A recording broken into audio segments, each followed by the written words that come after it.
je vais vous parler du changement de civilisation dont personne ne parle. Parce que le changement de civilisation, c'est comme l'iceberg ici derrière. Il n'y a qu'une toute petite partie qui est visible. Tout le reste est sous l'eau. Et je vais commencer par tout en bas, dans le froid. Et je commence par une mauvaise nouvelle. Notre civilisation a inventé 2 manières de se suicider. 1, la guerre nucléaire.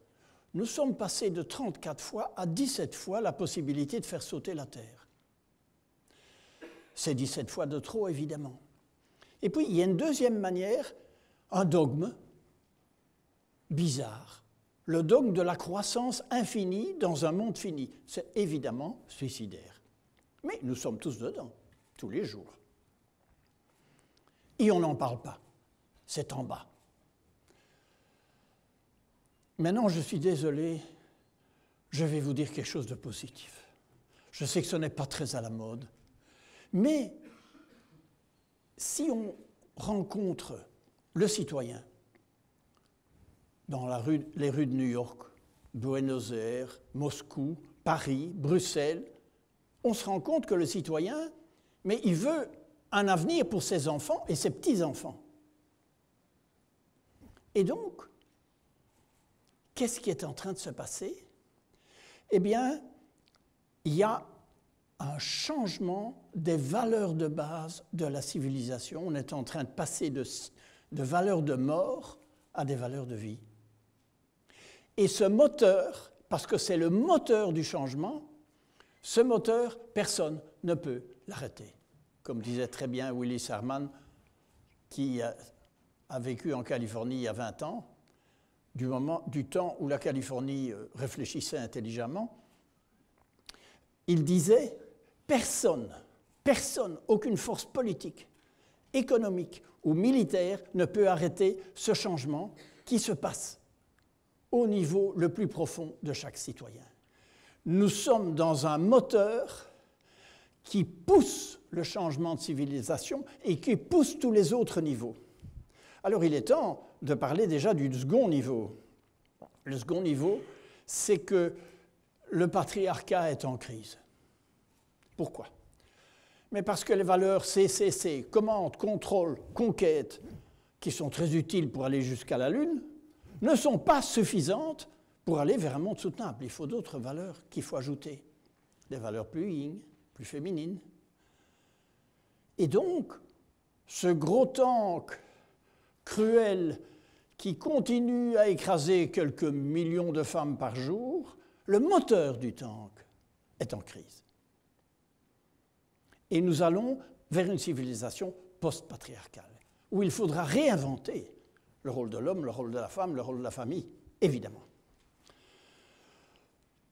Et ça n'est pas tout. Nous avons mesuré à la Commission européenne, mais aussi aux États-Unis, nous avons mesuré qu'il y a, de par le monde, au moins 1 milliard de gens, donc en Chine, dans l'islam, un peu partout, qui sont en train de changer de valeur en silence. 1 milliard, ça fait pas mal.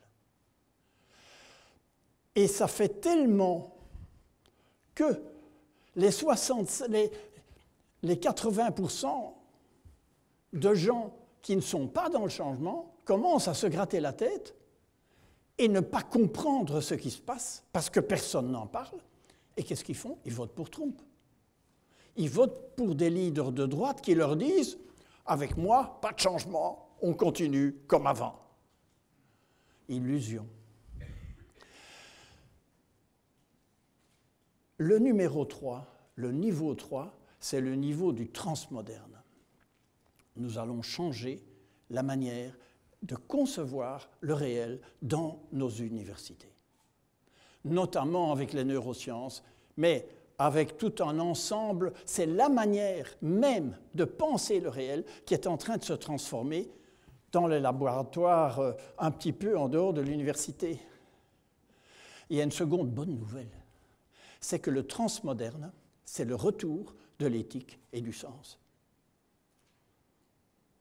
Il faut que ça fasse sens. Or, aujourd'hui, notre civilisation industrielle ne fait plus sens.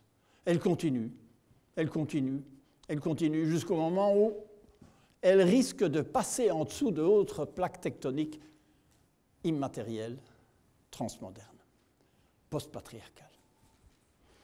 Le passage, mais il faut faire attention, et nous sommes des milliers, dans les TEDx notamment, à essayer et à travailler pour que ce passage se fasse le plus doucement possible.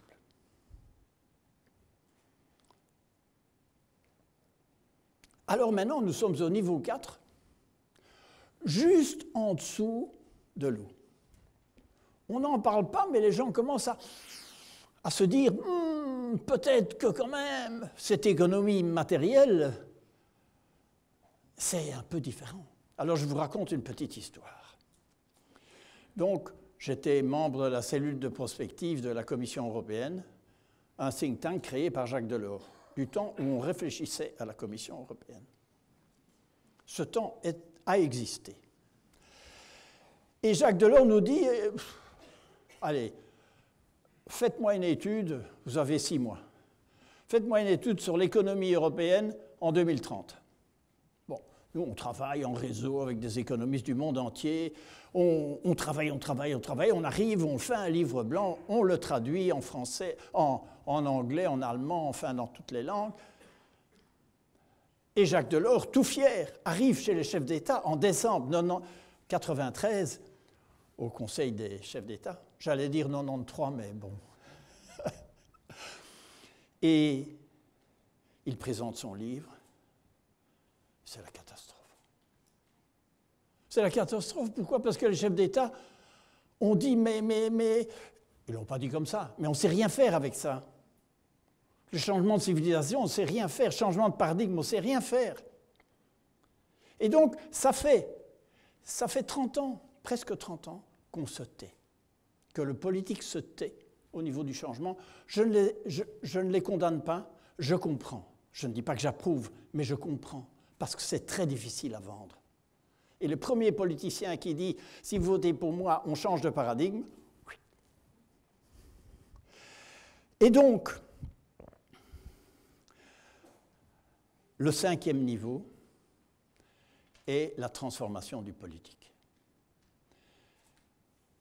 La transformation du politique vient d'en bas. Et je voudrais ajouter ceci. Les enjeux du XXIe siècle sont 3. La maîtrise, le contrôle politique de l'économie mondiale, le contrôle politique de la science et le contrôle éthique de la science et le contrôle éthique de la technologie. Ça veut dire que nous aussi, nous devons élever notre niveau éthique de conscience et pousser la venue, le surgissement de politiciens nouveaux qui seront un petit peu comme ce que Platon imaginait il y a juste 3000 ans. Il disait, et si les philosophes s'occupaient un peu de politique? Et si les politiciens étaient en même temps des philosophes, c'est-à-dire qui cheminent intérieurement vers le chemin de l'être? Eh bien, nous allons vers cette époque où nous allons créer des politiciens qui nous aideront et qui catalyseront cette réflexion et cette repensée de la civilisation mondiale. Je vous remercie.